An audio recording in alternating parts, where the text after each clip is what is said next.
Welcome to Bioratna. Dear students, I am Chandana Sengupta and today I am going to talk to you about one very important thing which you need to know, which you need to understand so as to convert your dream of becoming a doctor into reality. My dear NEET aspirants, how passionate you are about your dream. इस dream को destination तक पहुंचाने के लिए you need to know many how to.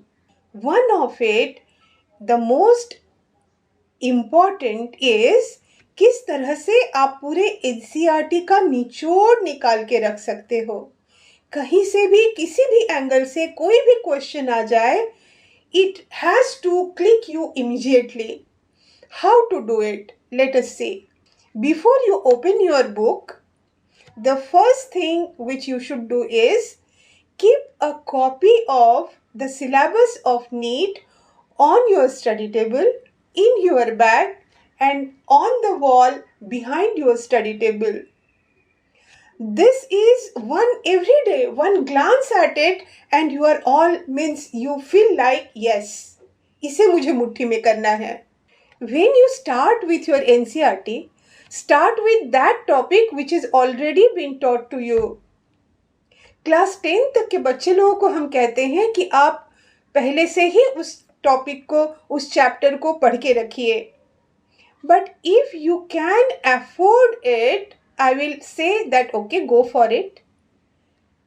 Otherwise you start with that topic which is already taught so that you don't have to invest time in understanding that topic. Once the students they start studying, then one doubt in their mind is कहीं भी कोई doubt लेके अगर आप कोई काम करते हो तो your input is more and your output is less. आपकी strength वहीं कम हो जाती है. आप सोचते रहे तो मेरी ये स्पीड ठीक है, मेरी स्पीड ठीक है, मेरी स्पीड ठीक है. One thumb rule you can follow that whatever has been taught to you in your school in PCB, that much you must cover. तो पे प्रॉपर रेस्पेक्ट, ये तो आपको सभी ने बताया होगा कि pay proper respect to each and every word of NCERT. NCERT students, I must tell you that it is a magical book. मतलब पूरा आप एक टॉपिक पढ़ लोगे, एक कोई पैराग्राफ पढ़ लोगे, very carefully you will go through it and still some words, something will remain hidden, जो वहाँ आपको दिखेगा ही नहीं. आप दोबारा पढ़ोगे तो आपको लगेगा अरे ये यहाँ था. तो whenever you have taken the book in your hand, pen in your hand, always keep your flashcards and your sticky notes ready. This is the most important thing. अब बाकी सारी चीजें भूल जाइए बच्चे, लेकिन वो फ्लैश कार्ड्स और स्टिकी नोट्स मत भूलिए.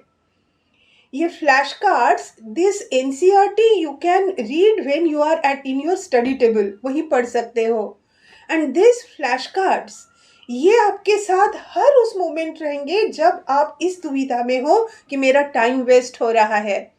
There are many times you cannot avoid some journey or means there are many unproductive times. At that times, these flashcards will be with you all time. This throughout your 2-year journey, you will be at peace कि हाँ हर समय मैं कुछ न कुछ कर पा रहा हूँ या कर पा रही हूँ. So when you are reading the book, then go on underlining. आपकी बुक में हर जगह मेन पॉइंट सारे अंडरलाइन होने चाहिए. ये आपके एमसीक्यूज है, द बेस्ट एमसीक्यू. मतलब हर जगह से, हर लाइन से आपने अपने एमसीक्यूज निकाल लिए हैं. When you finish the topic, जब आपका टॉपिक खत्म हो जाता है, उसके बाद अब आप एक मास्टर हो, आप समझते हो कौन से इंपॉर्टेंट पॉइंट्स है, उसे आप फ्लैश कार्ड्स में लिखिए. I prefer for the physical ones, but the hard copy. But my students say that even many students they prefer the digital ones also, कि वो हमेशा हर समय मोबाइल में साथ रहता है. पर कितनी देर आप स्क्रीन पे रहोगे बच्चे? एंड दैट फिजिक मतलब वो पेपर को छूना और वो पेपर पे पढ़ते हुए पेपर पे लिखना means that thing what it does, वो आपके आप पेपर पे लिख रहे हो और वो कहीं आपके दिमाग में उसकी खुदाई होते रहती है. So prepare the flash cards. Flash card में आपको समरी नहीं लिखनी है. This is not notes.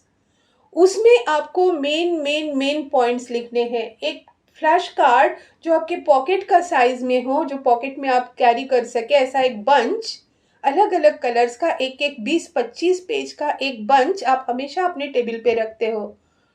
फिर हर चैप्टर के लिए आपके पास अलग अलग फ्लैश कार्ड का बंडल है.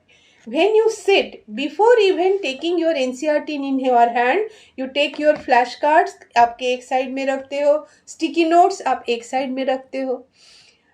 पढ़ते समय आप अंडरलाइन करते जाते हो. टॉपिक खत्म हुआ, मेन पॉइंट्स उसको बिल्कुल जम्बल अप नहीं करना है. सारे 3-4-5 पॉइंट्स आपने एक पेज में लिख लिए. This is the topic, this are its points. Then turn the page and write means एकदम clean and clear. So that whenever you take it out, whenever you look at it, जो भी आपके doubts है जैसे है तुरंत आपके clear हो जाए. Don't forget to carry one every day with you. कहीं भी निकलना हो एक उठाइए, अपने बैग में डालिए. And remember to learn whatever you have written in one flash card within 15 days. सिर्फ बनाना और जमा करते जाना, दैट इज अनप्रोडक्टिव. तो 15 दिन के अंदर वो खत्म हो जाना चाहिए. और स्टिकी नोट्स में आप जो रटने वाले नाम है, साइकिल्स है, टेबल्स है, उसे बना बना के उसे आप रख सकते हो. और आते जाते घूमते फिरते वो आपको याद हो जाते हैं. Not wasting your time on जो रटने वाले फैक्ट्स है, उसको आपने या तो फ्लैश कार्ड्स में भी डाल सकते हो, उसको आप स्टिकी नोट्स में भी डाल सकते हो. इस तरह से आपने एक जब बना लिया, घूमते फिरते आपको स्टिकी नोट्स काम करेंगे. कहीं जा रहे हो, समय अनप्रोडक्टिव टाइम है, उस समय में आपके flash cards is the spirit of NCERT only. पूरे एनसीईआरटी का निचोड़ निकाल के आपने फ्लैश कार्ड्स में रख लिया है. तो इस तरह से flash cards will help you. This flash card is not in the habit of students. They start enthusiastically, but as they have not practiced it since the early years of education, so they stop doing it.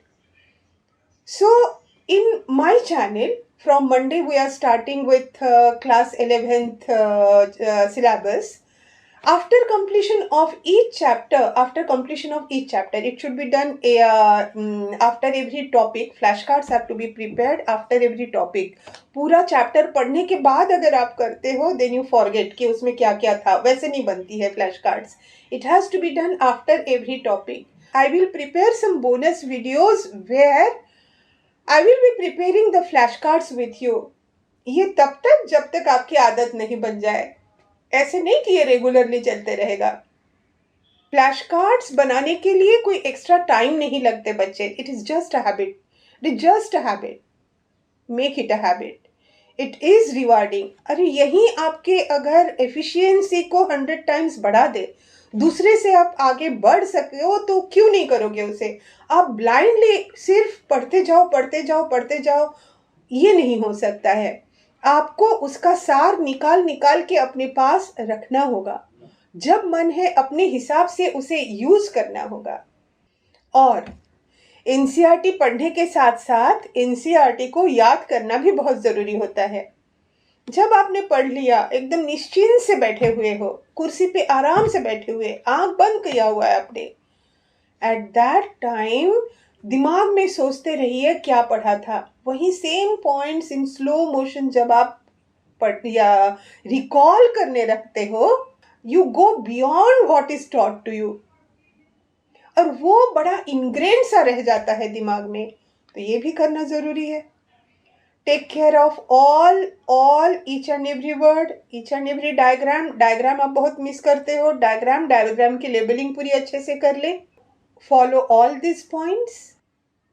और जो बात मैंने कही, हम parents से आप आगे बढ़िए, हम टीचर से आप आगे बढ़िए. Wish you all the best, all success in your journey. Thank you for watching the video.